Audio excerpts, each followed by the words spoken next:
Welcome to another episode of The Brand Called You, a podcast show that brings you leadership lessons, knowledge, experience, and wisdom from thousands of successful individuals from around the world. I'm your host, Ashutosh Garg, and today I'm delighted to welcome a very accomplished professional and an entrepreneur from Seattle, USA, Mr. LaSean Smith. LaSean, welcome to the show. How you doing, Ash? Great to connect.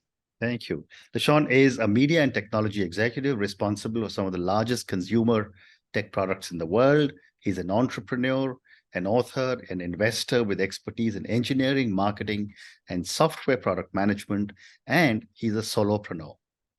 So LaSean, before we talk about solopreneurs, tell me about your own journey in brief. Yeah. One of the reasons that I get so energized about the topic of, businesses of one or the slightly broader category of what I call VSBs, very small businesses, 0 to 20 employees, is I've had the chance to work in extremely large organizations and very small.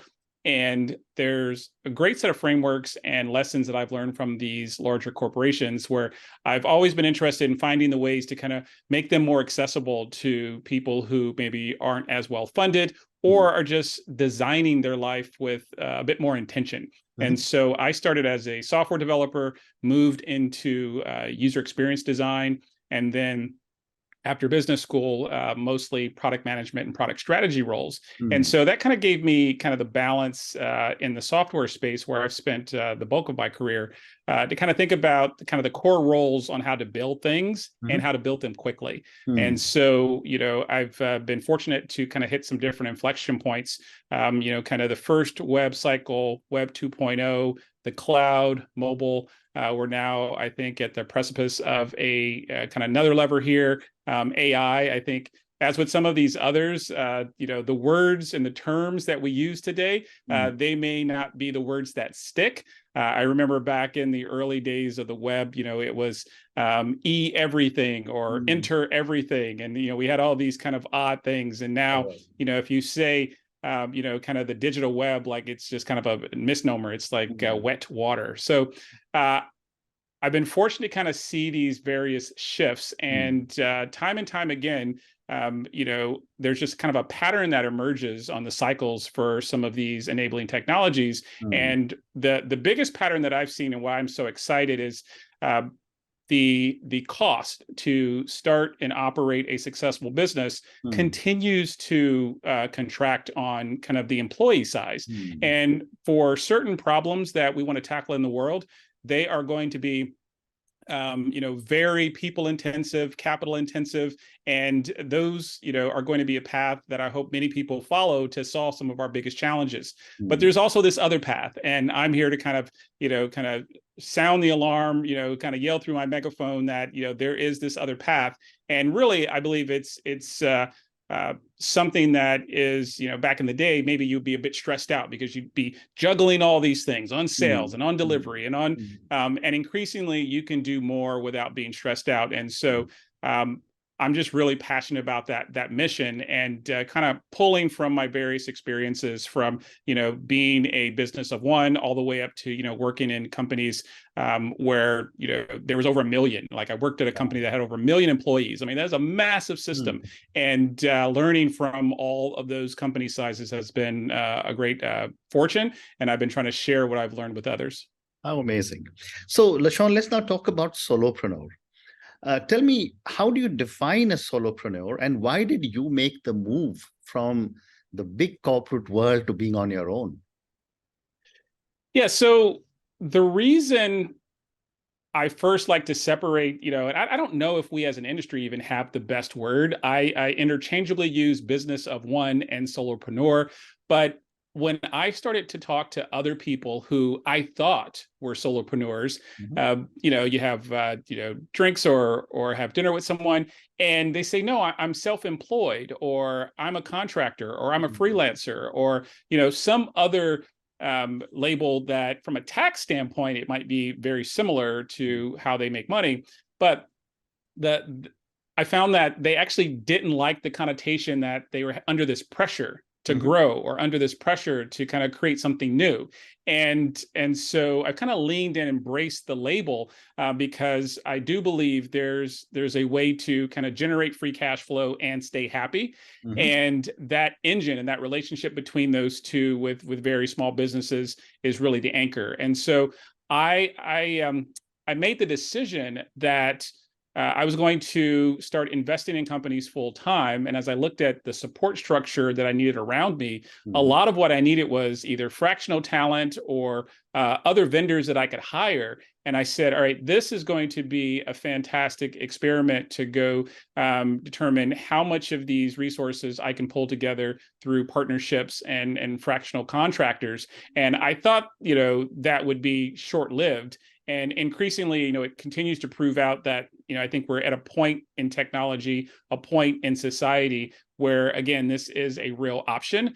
If you want to build a unicorn or you want to build a massive company, this is not going to be the path.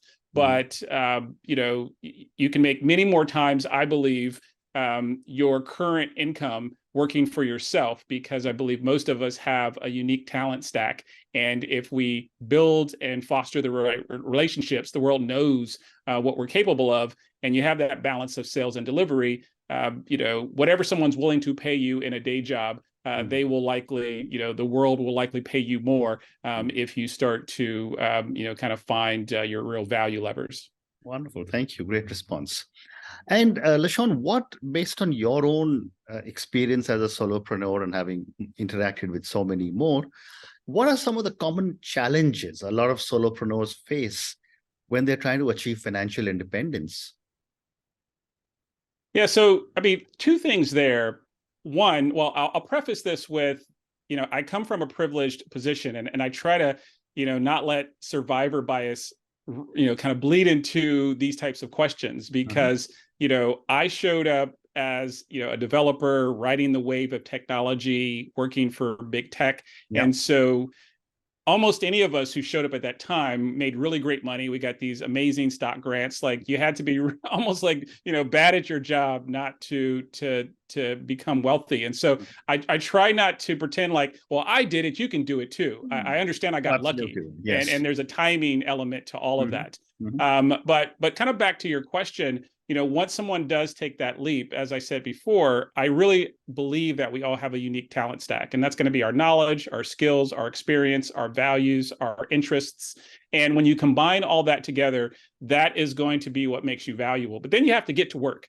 And so to your question, two parts. I think first, folks aren't intentional enough about their time budgeting. And I believe, if you were to look at the pro forma or P&L for a big company, and you're going to like do the financials, and your CFO comes in and says like, all right, we got to build the right financial model for this business. I think you have to take some of those same type of concepts and apply it to your personal time. And I'm not a believer that it's about, being hyper productive. Part of what I believe is valuable of owning a small business is you get to design the organization, you get to design the workflow, you get to design how you spend your time. And so instead of productivity, I like to substitute that with being very intentional. And so one of the things I see folks struggle with is they have a mismatch on what's going to actually create the value versus, how they have been rewarded for their time in the past. And they really, it's a hard habit to kind of unlearn. And so I am very, very intentional. I have kind of 5 buckets that I use. The first is consume. I read a lot. I listen to podcasts. It seems almost silly that part of my job is to consume. Figure out different places to get ideas. Where do I want to challenge something? Where do I want to, get challenged? Like, all of those are great. I spend a bucket of time connecting with other people. I spend a bucket of time creating things. Sometimes that's not for the internet. Sometimes I'm creating things for individuals that, I'm interacting with one-on-one. I do have some deliveries. So I have a small portfolio of folks. So I have to, have one-on-ones and weekly business reviews to attend. And those types of things. And then I have a bucket around support, kind of the yucky stuff that I don't like to do, but I know I have to still go do this paperwork or talk to my CPA. And so across the board on those things, what I try to do is be very intentional with my time. And when I can do that properly, I just find that I'm I'm just more happy. And one of my small little hacks that I've been doing for a very long time, even when I had a day job, and it's funny, I say now like I don't have a day job. My day job, is as an investor is primarily looking for deal flow and hiring CEOs. And so, that really is in essence my job, but I don't have to make those, that many of those decisions that often. And so, consuming and getting a different perspective on where to focus is really where I spend the most of my time. And so I use this technique called calendar journaling. And what I do is throughout the day, I go back and any place that I cheated, where I procrastinated or I had time to myself and I said I was going to do X and I actually did Y, I go back and I update my calendar. And it's this small little micro habit that forces me to kind of keep myself honest.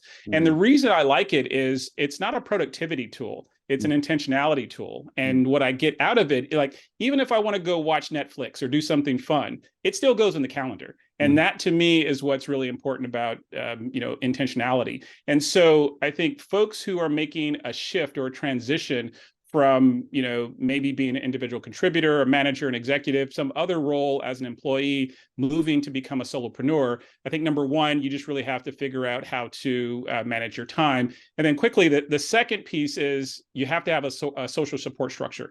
You can't work by yourself. It's kind of a silly idea that you're going to work by yourself. And so you have to do extra work to build the right support structure around yourself. I call it, well, it's not my name, but I use the concept of the personal board of directors. And I find that to be a really helpful framework to make sure you're getting support on all the various levels that you need to, really kind of push yourself and kind of stay in the game and not get lazy. Right. Very interesting. The other challenge that I have seen when I've spoken to many, many solopreneurs is their need to diversify their source of income, which is really to say get more than one source of income, because there's too much risk associated with a single source. I'd love to get your perspective on this. So the, make once, sell twice concept is something I'm very bullish on. One of the reasons that I started coaching folks is to get signal. And, many people have a coaching business. I coach for free. So all of my coaching sessions are free. And what I get out of it is I get to listen to people's pain points. So to me, it's like this user research tool to kind of figure out what's going wrong with how people have designed their lives. And so the first step I try to talk through when someone's struggling with this, because to your point, it is quite frequent occurrence, is individuals who believe that their best way to leverage themselves as a solopreneur is selling their time. Like that's almost always going to either burn them out or they're going to get frustrated because it's not quite scaling in the way they would like to. And so, back to the idea of a talent stack, I'm always looking for ways that people can leverage themselves and kind of get themselves out of the delivery and focus on relationship building. And so, the more you can be the salesperson for your business of one, and you're spending less time on the delivery, I think that ratio should shift more to sales and marketing. And that could be organic marketing if you have the right business. It could be more traditional direct sales, whatever it is. For me, the businesses I focus on are primarily SaaS businesses. And so they're definitely teams building and maintaining these products, but I'm not involved in the day-to-day. And so my job is to go hire a CEO and operator to go run those businesses. I hold an equity position in those, but I'm not spending my time trying to kind of unpack all the problems that occur. And instead, I'm focused on here are 1 to 3 success metrics. I have a 30 to 60 minute update with, that leader. And if there's a problem, we kind of talk through it. If it's a sustained problem, then, sometimes there's a leadership change, but I try to remove myself from all of the friction that comes and kind of eats up, kind of that plateau that you'll see when you're kind of having a 1-to-1 ratio of time to monetization. And the more I think you can create points of leverage, whether that's, through capital, additional labor, or, software, some other type of technology, I think that's really critical. Fascinating. And a related topic to multiple sources of income is mitigating, how do solopreneurs mitigate risk and protect their assets? Yeah, so tying back to the previous point, when you are selling a professional service, if your kind of client pool or pipeline kind of tippers down, it can be very stressful, right? At the same time, I like to remind folks, if you have an employer and that employer is your sole source of income, well, now that's like having one customer as well. And so some of this is a bit of mindset and psychology, right? And so I think that's really important. But back to your next question there, I have found that it's really helpful to connect the whole kind of the process of kind of building skills, building relationships, all the way through kind of acquiring assets. I look at it as a single flow, right? And for small businesses, the advice is typically, start small with one product and one process. And I look at it something similar when you're thinking about your personal finance and how you think about financial wellness more broadly. And so I have kind of this 6-step system that I've been using for myself and that I use when I coach folks. Step 1 is become valuable. And that's the talent stacking piece. Step 2 is build relationships. This is one-to-one, one-to-many, online. You got to get out and meet strangers if you're going to expose your talent stack to more people. Number 3 is now you got to go generate some income. That can be as an employee, that can be as a business of one, that could be a small business owner. You could go venture-backed startup and go, chase momentum, all sorts of ways. And then from there, you want to stay liquid. And this is where I see a lot of folks get hung up.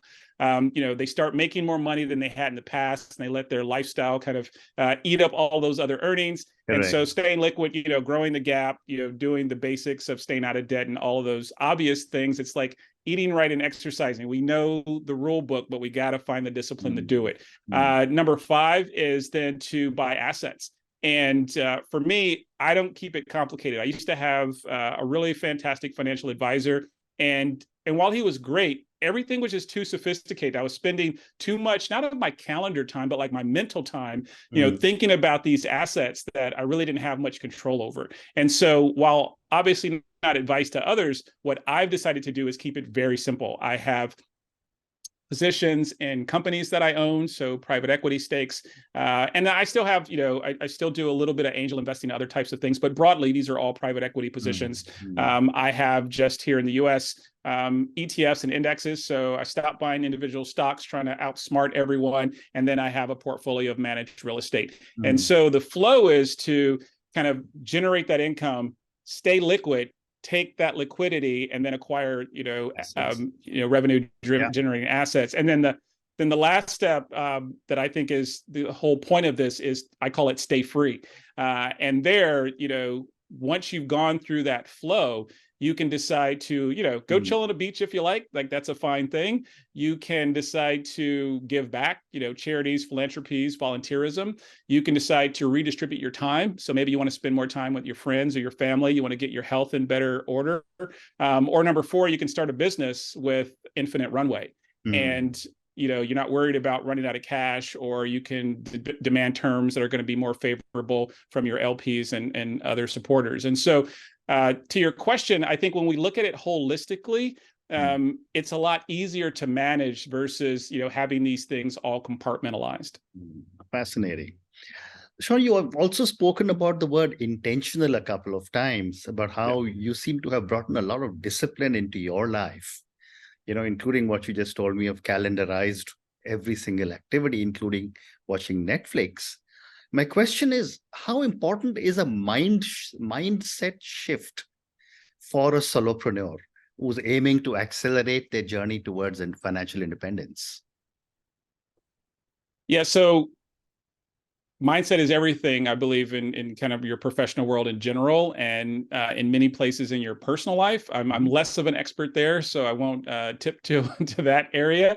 I'm sure you have other guests that can provide some better advice. But the way I look at it is, you have people who are coming from different backgrounds, who have, you know, different levels of resilience, that kind of they've exercised the muscle. You know, there's this concept of post-traumatic growth, PTG, Yeah. where people who have gone through traumatic experiences kind of turn it into a positive. Mm. And what I've learned is just not to judge people or to assume that they have the same reaction to the stimulus that I'm taking on. And so for some people, solopreneurship or kind of any entrepreneurial endeavor is very stressful. And you could put two people in the same scenario and they're going to react very differently. And so one person could be, you know, have very real fears on, you know, I have, you know, children to feed and, you know, I have bills to pay.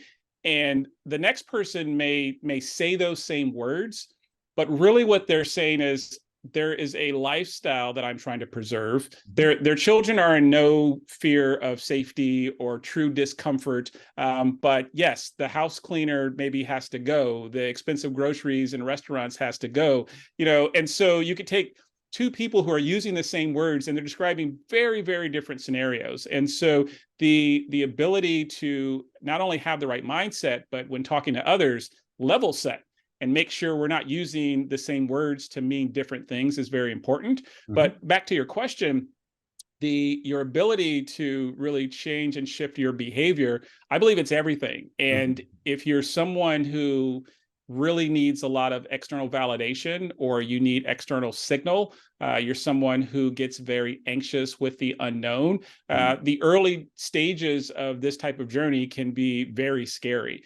But the outside of that is, number one, if you get the right social support structure around there, you can navigate it. And number two, what I found is the illusion of stability and security in many you know, roles that people have as employees is kind of what they're holding on to. Like it's a facade, you know. And so I really, you know, think anyone who's exploring this path, they need to be honest. They need to understand where they're at, where they want to go. But at the same time, it is very doable. And yeah, it's like going to the gym for the first day. It's going to be really hard, but, you know, at least lace on the shoes and, you know, do, you know, 10 minutes and then try to create a streak. And that compounding effect is what kind of gets you to build the right muscle. Fabulous. And my last question to you, LaSean, and you know, you have a background in technology and you understand a lot of the technology and how changes are happening. From the perspective of solopreneur, who in any case is probably just inundated or overwhelmed with the kind of work she or he is doing in their business, how important is it for them to understand technology for their business? Yeah, I have this is a bit of a pet peeve. And, you know, while I have all sorts of things and tools that I've acquired, I also recognize that I have many flaws. And one of my flaws is, you know, having empathy for what I perceive as folks are being stubborn on certain things. And so, you know, sometimes I'll be on a call and someone is fumbling through Zoom or they're trying to load something and they'll give me the disclaimer. Hey, I'm not good at technology.